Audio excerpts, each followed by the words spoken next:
masalah keselamatan itu sudah merupakan prioritas kami. Jadi aku selalu mewajibkan pekerjaku untuk selalu memakai atribut keselamatan ketika mereka berada di lapangan.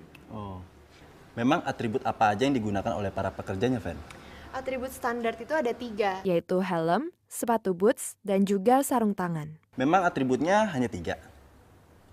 Ada banyak mas atribut keselamatan itu. Ada helm yang berfungsi melindungi kepala dari hantaman benda keras. Biar nggak kejedot ya, Fen, kalau pekerjaannya bolak-balik sana kemari. Iya, terus ada juga pelindung mata yang biasa kita sebut dengan Kacamata yang berfungsi untuk melindungi mata dari serbuk atau debu-debu yang berterbangan di lokasi pengerjaan yang bisa membahayakan mata. Kasian mereka ya, kalau kena angin pada kelilipan. Kamu bisa aja deh. Ya, aku bener kan. Terus, Fen. Lalu ada masker yang berguna untuk menyaring debu atau polusi di sekitar lokasi pengerjaan yang bisa membahayakan pernafasan. Selain masker, bisa juga menggunakan kain sebagai penggantinya. Kemudian ada sarung tangan yang pastinya berfungsi untuk melindungi tangan dari bahaya sentuhan atau gesekan panas akibat kimia atau bahan-bahan bangunan itu sendiri. Selain itu, untuk alas kaki harus menggunakan sepatu boots yang berguna untuk melindungi kaki dari bahaya benda-benda keras atau tajam, termasuk bahan kimia yang berada di lapangan. Fen, kalau harness itu gunanya apa? Kalau harness atau sabuk keselamatan itu digunakan oleh para pekerja untuk menahan beban tubuh pada saat bekerja di atas ketinggian. Serem juga ya, kalau ada yang jatuh karena nggak pakai harness. Iya. Lalu terakhir yang gak kalah penting juga adalah rompi penanda tubuh. Rompi itu akan terlihat menyala jika terkena sinar pada keadaan gelap. Makanya penting sekali pekerja untuk menggunakan rompi ini ketika mereka bekerja di malam hari.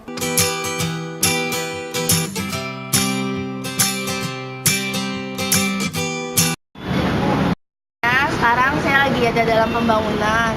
Di sini dengan Bapak siapa, Pak? Bapak Ishak. Di sini dengan Bapak Isyak. Saya mau nanya sebelumnya, Pak. Kan di sini kan lagi terjadi pembangunan. Ya. Sebelum terjadi pembangunan ini tuh karyawan-karyawan Bapak yang lainnya dikasih alat pelindung apa aja ya, Pak? Pakai helm aja. Kita kasih ceramah bagaimana cara kerja yang baik. Kita langsung bagikan APD yang sesuai dengan pekerjaannya masing-masing. Dan contohnya seperti sepatu, helmet, sarung tangan, kacamata. Dan untuk di ketinggian, terutama di ketinggian itu diwajibkan untuk memakai body harness. Body harness tujuannya itu untuk mencegah terjadinya kejatuhan. Untuk pekerjaan-pekerjaan seperti itu setiap hari kita seminggu 2 kali kita lakukan safety talk meeting. Tujuannya itu untuk mengasih tahu kepada pekerja bagaimana cara kerja yang baik, bagaimana dalam bekerja harus saling mengingatkan. Disitulah nanti terjadi di antara pelaksana maupun pimpinan memang diwajibkan ikut seperti itu. Itu udah prosedur dari perusahaan. Memang setiap proyek seperti itu. Terus kalau misalnya itu dikasih training dulu terlebih dahulu nggak, Pak? Kalau misalnya mau Untuk masuk sini. training biasanya dikasih juga. Itu training dikasih juga. Itu trainingnya kita kalau untuk yang kerjaan-kerjaan sipil seperti untuk finishing apa itu biasa helm apa semua itu kan memang harus diwajibkan seperti itu aja.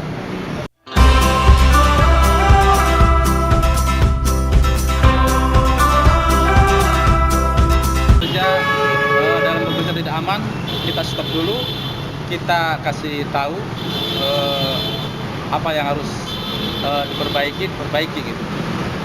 Dengan melakukan perbaikan, orang panggil, lihat keadaan pekerja dalam keadaan pekerjaan di ketinggian tidak memakai body harness, kita wajib untuk stopnya gitu.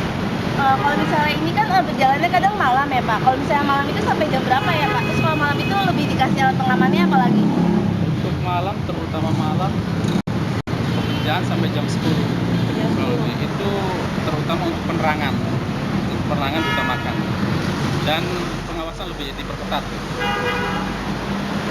Terus dalam setiap kalau misalnya malam ada ketua-ketuanya juga ya, Pak, dibagi? Ada. Pelaksana, finishing ada. Harusnya pimpinan-pimpinan harus ada memang. Harus selalu di area gitu, di lapangan untuk mengawasi para pekerja seperti itu. Oh ya udah, makasih ya, Pak, sebelumnya. Ya, Pak. Bapak kan kerja di sini kan sebagai security. Bapak tuh dapat pengamannya apa aja sih buat menjaga di sini? Dari perusahaannya beragam, sepatu, dikasih sarung tangan, yang terdekat juga, sarung tangan, buka, ya, dan sanitizer. Terus Bapak kalau masuk kerja dapat training nggak? Dapat training dulu nggak sebelumnya? Kalau untuk sebelumnya, dulu sebelum di sini memang dapat training. Dapat trainingnya apa aja sih? Selama 3 bulan. Oh, selama 3 bulan. Dapat trainingnya apa aja sih pelajarannya? Training sementara untuk pertama seminggu pelatihan dasar untuk bela diri, ya gerak baris-baris kayak biasalah untuk istilahnya memang sama kayak sejauh dari kepolisian latihannya kayak gitu aja. Latihannya kayak gitu aja ya Pak. Terus kalau misalnya Bapak kan ngejaga di depan kan, saya Bapak atau kena mobil atau kena apa, terus Bapak minta ganti rugi ke pihak perusahaan atau gimana? Itu kalau misalkan ada kejadian di jalan, itu kan khususnya di lapangan ya, kita untuk yang bersangkutan sama yang antara si korban sama Oh, jadi nggak ada hubungannya dengan perusahaan, jadi antara Bapak dengan korban aja. Oh ya, terima kasih ya Pak sebelumnya.